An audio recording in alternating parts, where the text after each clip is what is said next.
For we are his workmanship, created in Messiah Yeshua for good deeds, which God prepared beforehand so we might walk in them.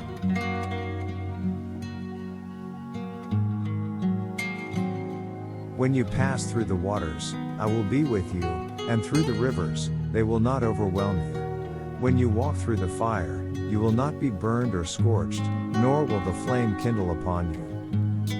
Do not remember the former things, or ponder the things of the past. Listen carefully, I am about to do a new thing, now it will spring forth. Will you not be aware of it? I will even put a road in the wilderness, rivers in the desert.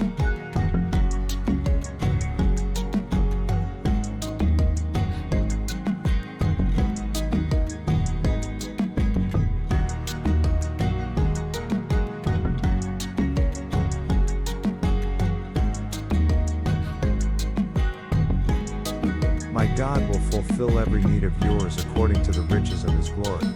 In Messiah Yeshua.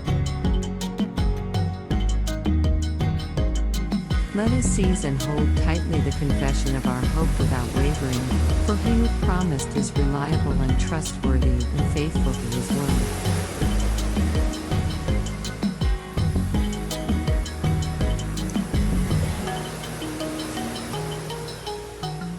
And God is able to make all grace, every favor and earthly blessing, come in abundance to you, so that you may always, under all circumstances, regardless of the need, have complete sufficiency in everything, being completely self-sufficient in it, and have an abundance for every good work and act of charity.